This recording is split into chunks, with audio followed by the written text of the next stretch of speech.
Let's see. Says we're live.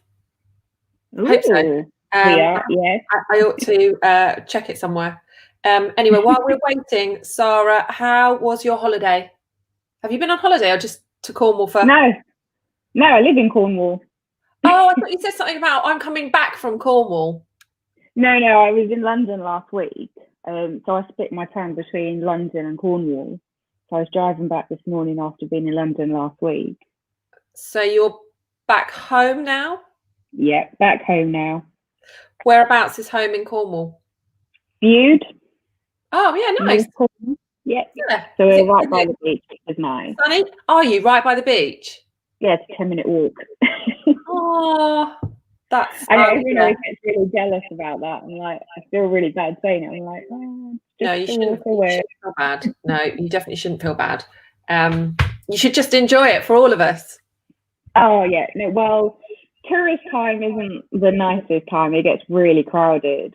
So we'll get probably some next weekend. It'll be back to normal. It'll be, oh, we can go and enjoy the beach now and let the dog run through you.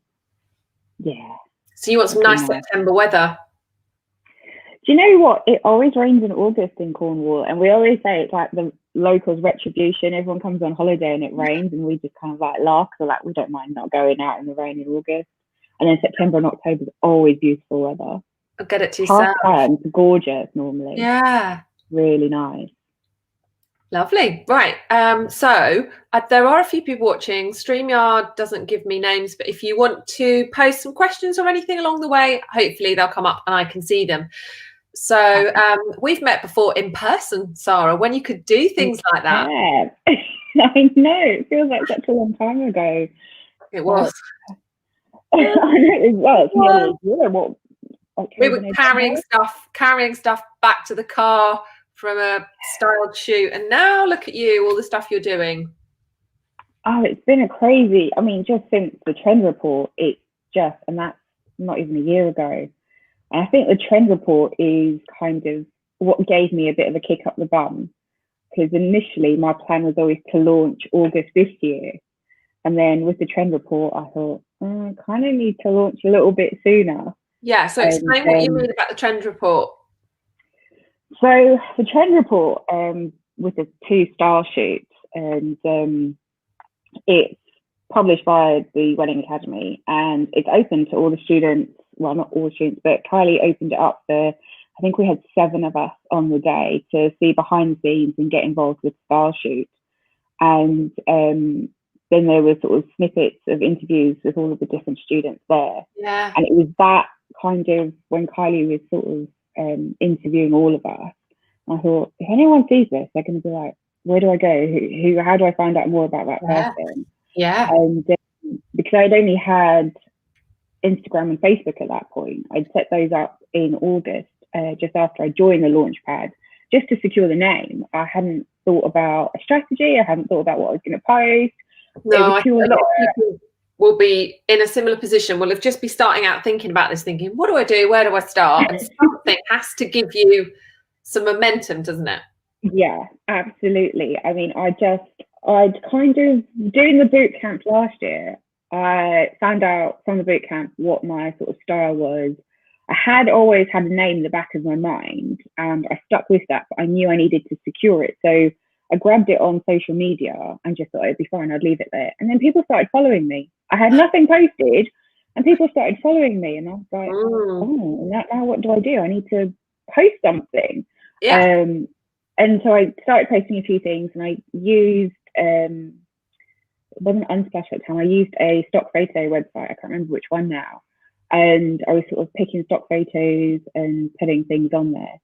And then we did the trend report in October, November.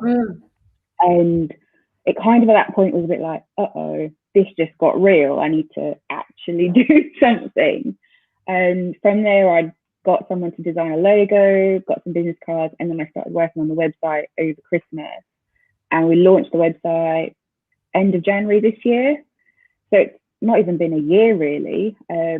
Launched the website, then COVID hit us in March. So that was a bit of an unexpected, a little bit of a blip in the road. if you like. But just before COVID had got us into lockdown, I assisted on a style shoot with another WA student, Stacey from Tibury-Field. So that was kind of my, I suppose, second style shoot that I was on, and just got into it and really loved style shoots. And I had one scheduled for just before the week of lockdown.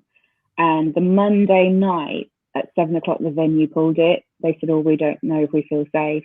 We'd had everything ready.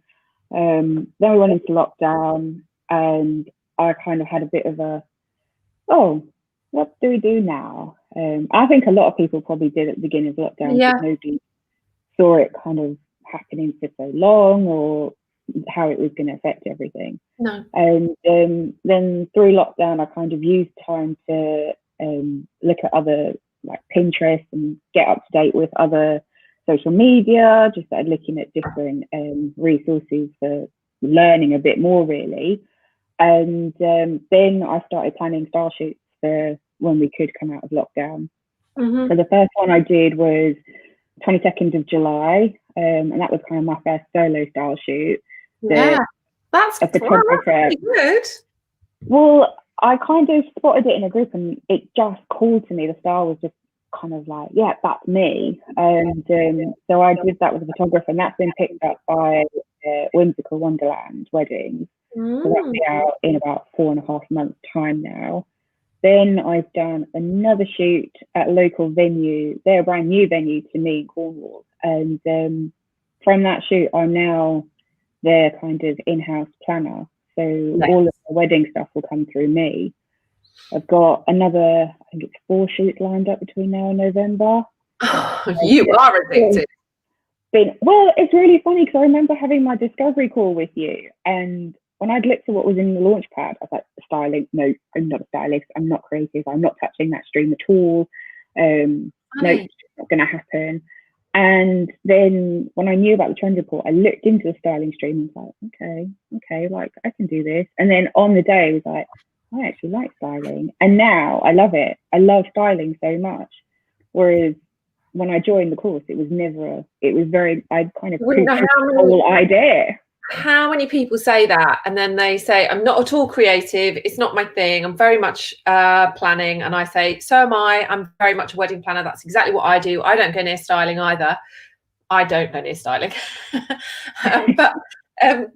But I mean, I still get involved, and I still offer advice, and I still know how to dress tables, and I want everything to look perfect. Of course I do. But I'm not getting involved in the behind the scenes prep of that. But how many people I speak to, and they say, it's not my thing at all. And I say, well, that's fine. It's there if you want to try and learn. But if you don't, it doesn't matter, because actually it is quite popular now, isn't it? And it is a good way into the business. And you don't have to be doing it all. I think you imagine that as a stylist, you'll be doing it all. And obviously you're not. You're the person. Really, it's still a planning job. You're overseeing it. But that's why it's so great for getting started in the industry, styled shoots, because they're just like a mini version of a wedding, drawing all of those suppliers together.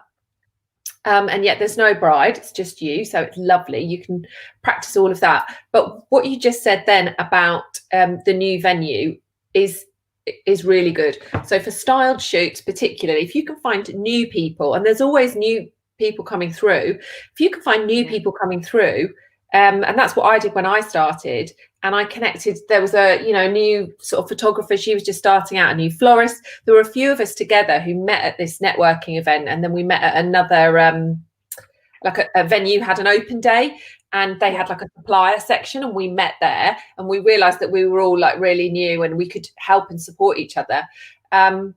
But actually that is a really, and as you say, it's moved and led you to other things. But it is also, styled shoots are just a really great way of meeting people, aren't they? You must have met. Yeah. And your confidence and all of that as well. It's kind of a good, I suppose, in a way, practice run, because I've used all of my sort of planning stuff and all my templates to move over into the style shoots, and just organising it, making sure I have a run sheet, making sure everybody knows what time they need to be there, what everyone's doing. And then even just little things on the day. I think every shoot I've done so far, I've had like a learning experience. There's just always been something that I've learnt from the two. Well, yeah, I've done the 2 shoots now. and then I've got the third one in a couple of weeks. So everything's just had a learning experience to all of them, which is great, because there's part of me that freaks out a little bit, like, oh no, like, I feel like I did something wrong because, you know, I've had to learn a lesson there. But at the same time, shoot, even now, still, it's kind of nice that it's not someone's big day. There isn't a kind of, oh no, I did that on someone's wedding day.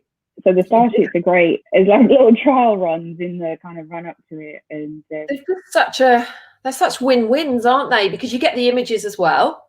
Yeah. Use for your website. You get to work out the style that you like. You get connections. You get to go to venues. You get all the fun of putting it all together and the creativity of seeing it all come together. You might get it published. You definitely get to meet new people and make those connections, and you practice your skills. So like, you're making your own little work experience bubble, but it's so safe because it's yours. There's just a message here, Jolanda saying about, she's sort of putting out there on Facebook and Instagram other kinds of weddings, because obviously at the moment it's difficult for to show much on weddings. And I would say, yeah, that's fine. I mean, at the moment, everybody is expecting to see a range of things. We're not expecting to see everything wedding. And also you can show just small elements. So you might just show some of the flowers or the table decorations. But I would say over time, Jolanda, start to think about your own style and your own vision. So I remember when I first started out, I was kind of taking any wedding. And then I put together, every year of all the weddings I've done, I've put together this book. I've shown people before of the weddings that I did in that year. And when I look at my first one, it's a mismatch. It's a mismatch of all sorts of things. And there is, you know, from a bride in a red dress and everything, red roses, which is just not my style. And it wouldn't be anymore. I wouldn't turn those weddings away. I'm not saying I'm going to just turn those weddings away because they're not my thing, but we wouldn't have connected anyway. And that over time, what you'll see is that your Instagram, and I remember again when I was learning Instagram, that you'll see that you want to develop a pattern of a style for things that you like, and not just a bit of everything, to try to really start to hone in on what you want. And then you'll get clearer on your niche, which is what's brilliant about styled shoots. But also everybody else will instantly see and will think, she does balloons. Every image she's done has got balloons in it. Balloon arches, balloon this, balloon that, balloon. You know, if I want that kind of wedding with lots of really amazing balloon art, this is the girl for me. And they'll know to come to you straight away, because we all get nervous when we're shopping or going into, for example, a shop we've never been into before. What are we going to be faced with? Are they going to ask us questions? Are they our kind of people? Is it going to be too expensive?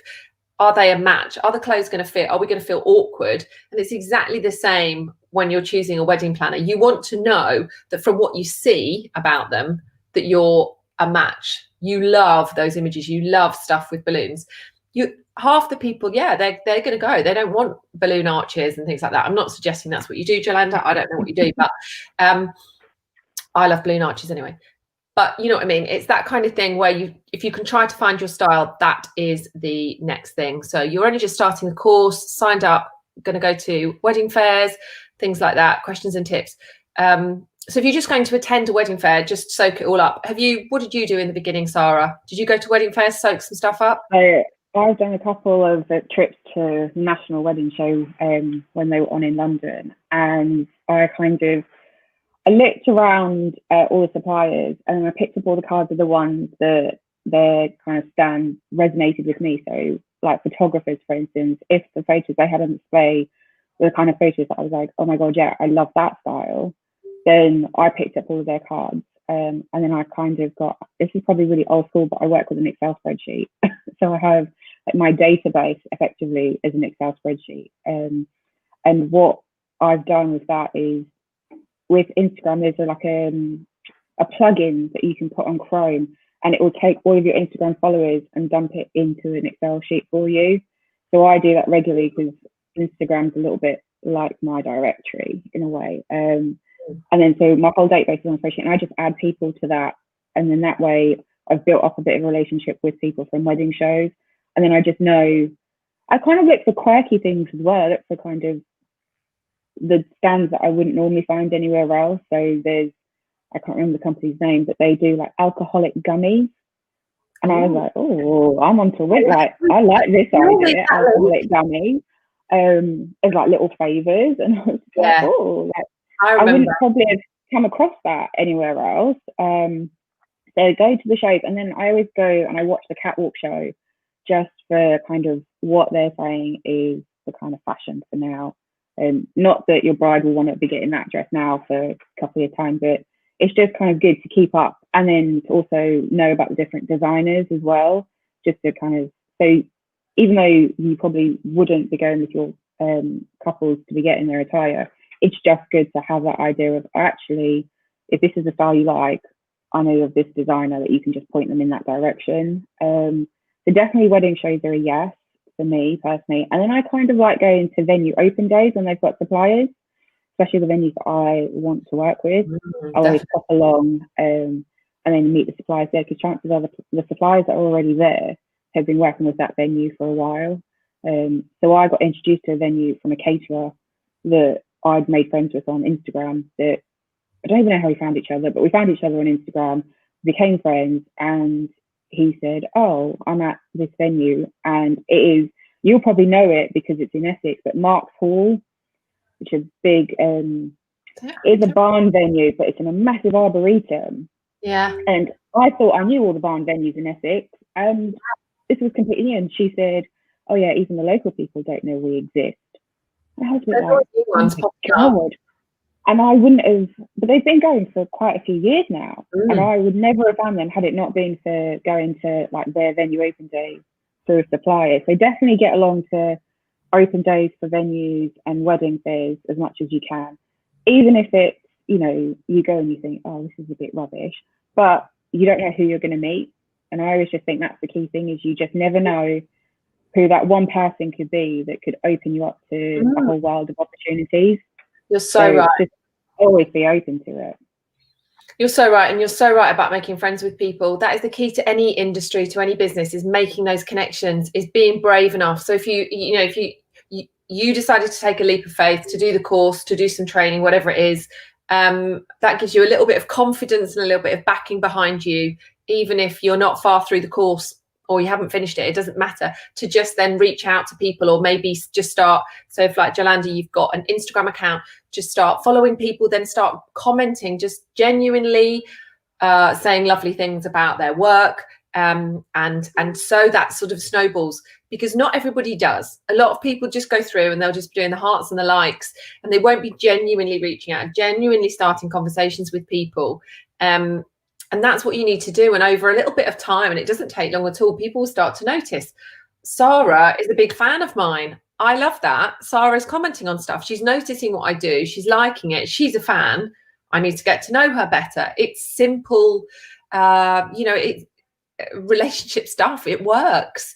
So we also have moved into a very digital world with lots of things, and we've got Instagram, but we mustn't forget that still personal, there are people behind it, people behind that Instagram account, who, if you do just reach out and then they say, I'm at a venue, do you want to come and meet me there? Let's have a coffee. They're probably going to go, yeah, if after a while. I mean, not immediately. So you need to try to build those relationships and comment and nurture them. And you should only be doing it with people that you feel genuinely you like their stuff, and you shouldn't be blanket doing it with everybody. So maybe choose in your area just 2 suppliers of each type that you absolutely going to do this with, because otherwise you're just all over the shop with it, and that's hard to do and hard to keep up. But maybe just 2 photographers, 2 florists, 2 cake ladies, or whatever, that you just think, yeah, their stuff's going to really work with me. And then when you're ready, like you, to do a styled shoot, you can reach out to them, and they already know who Sara is because she's been in their world for a little while. Sorry. No, you're all right. The other half just arrived home, so the dog's going a little bit crazy. That's what it is. Right.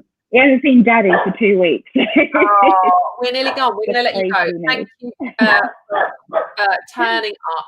So just before you go, how far have you got with your Launchpad course?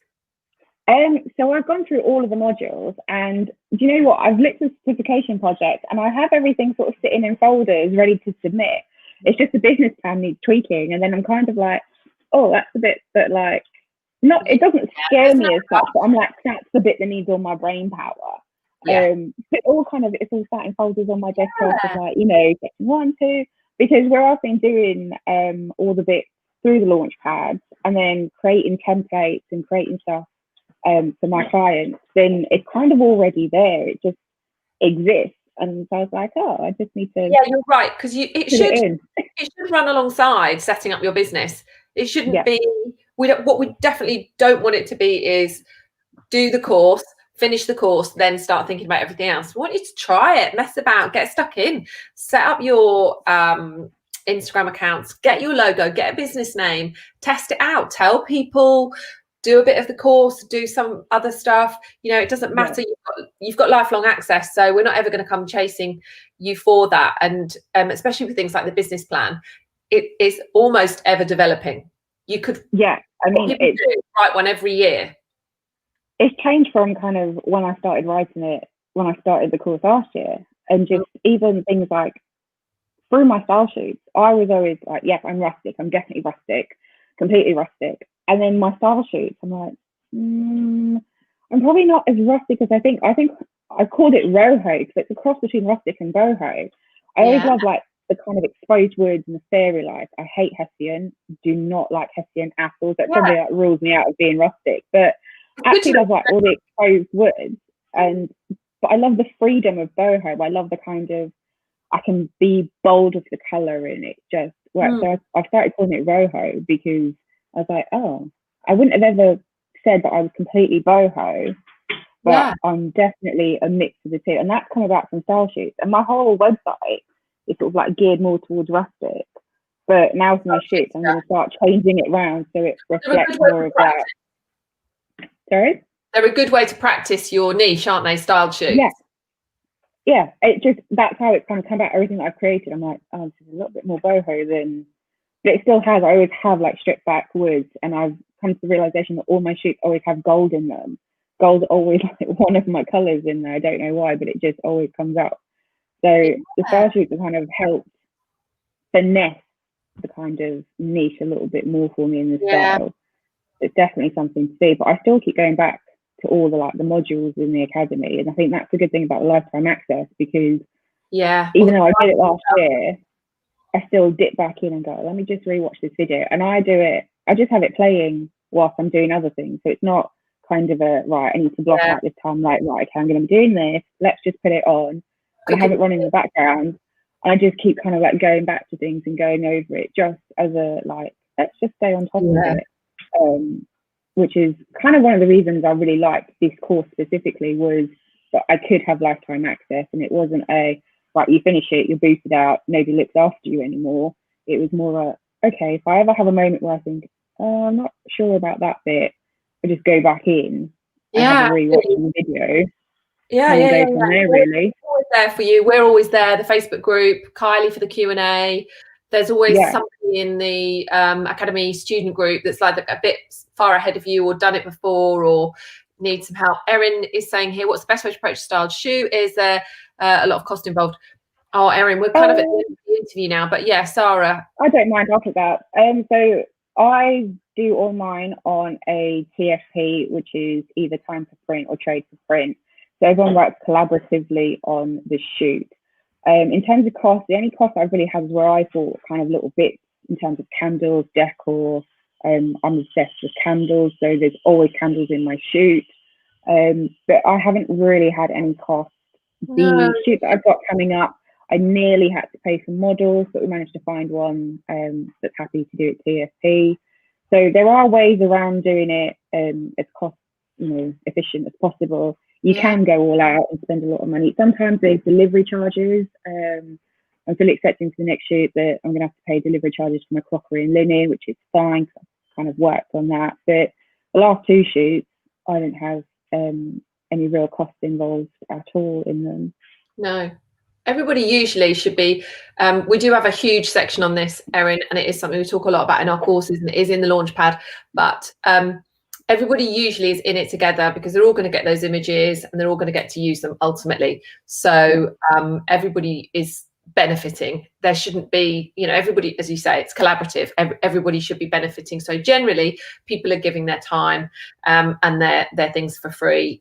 And they reuse them again. Everything's kind of reusable. Nothing's bespoke for that thing. They're turning up, doing the things. I mean, the flowers and things will be, but they just get some amazing images. If everybody is in agreement in the beginning that the images, the theme, the venue are all works for everybody, that's fine. I mean, not, you know, you're not going to get a rustic cake lady turning up with her rustic cake at a very modern setting and thinking that that's fine. You have to make sure that everybody's in, you know, got the same idea. Yeah, which is generally fine, because you will have made your connections with those people in advance, knowing who they are and the type of work that they do.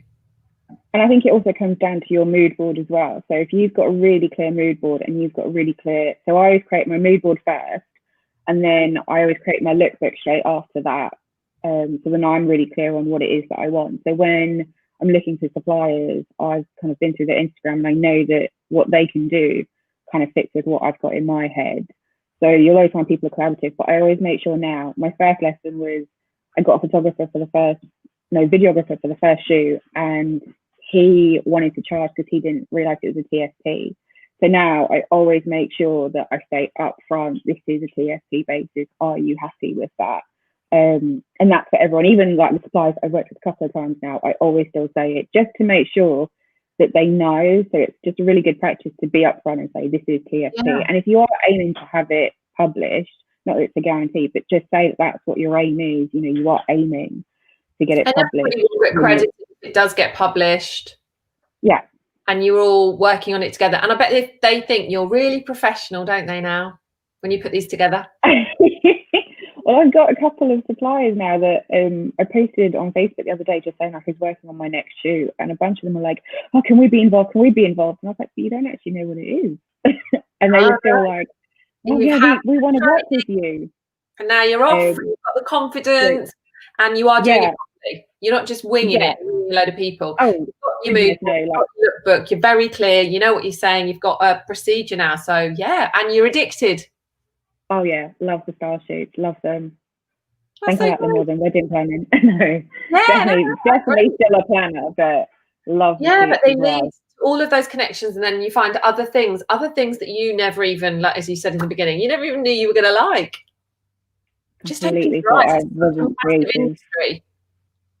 Oh yeah, it's definitely a big industry out there, and there's so many different things. I've started, a bit like the conversation we had at the very beginning, I've started getting my own props now. So I've got a client in October that I'm doing her on the day coordination, and she's seen a few of my props and was like, well, can I have those props as well? And I was like, okay. There's a higher charge. Yeah, so it kind of, I got those props for a shoot and was like, right, I'll start putting them into inventory, and now they're starting to kind of go out ready. And then I've got a client for next year who said the same thing, was like, oh, can I have those props? I was like, yeah, of course you can.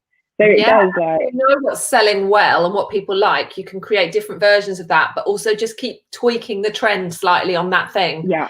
So like the letters, you know, the big letters, they've evolved, and there's been different versions of twinkly lights or wooden or metal or the big lights, or, you know, there's been that many. But if you can keep moving with something, but people love the big letters, but just changing it to move with the trends and the times or the styling, you want a winner.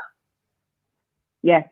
So that's the thing. It just, don't kind of write off anything just yet, especially if you're just starting out in the course. Do the course, and you never know, because I was so quick to write off styling and prop hire and anything like that, and now less than, or just over a year, and it's like, and it's all the things that I thought. And even though we're going to have different versions of weddings, we know we're going to have different versions of weddings for a little while, but do you know what? I feel like I've seen more weddings recently than I ever have. And I don't know why. I don't know why the brides, maybe I'm just noticing them more, but just seem more visible to me. Maybe I'm just not seeing weddings for a while, and now I'm just noticing them, you know, out there.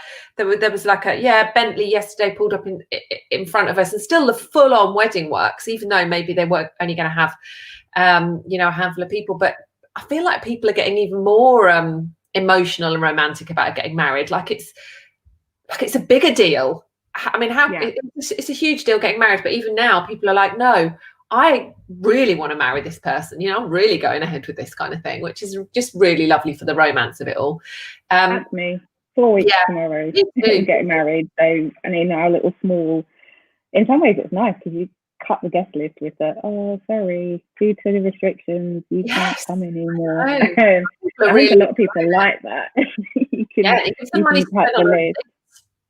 Yes, that's it. They're kind of like, the budget on that, and I'm going to blow the budget on something else. So there's wins. And Stacey, hi Stacey. So also, if you're just starting out, there's not so much restrictions on the styled shoots, so it's a good time to be getting in with those styled shoots and filling the gaps. Yeah, absolutely, definitely.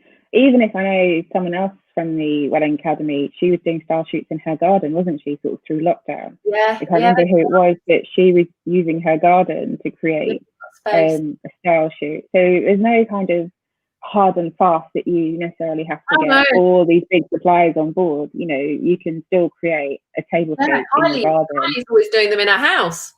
Yeah, well, we did the Christmas one, didn't we? We had the Christmas challenge, and then there was an Easter one. So there's no, and she just goes for it. Still great ways to get pictures for your socials that will resonate with your clients. Doing it yourself.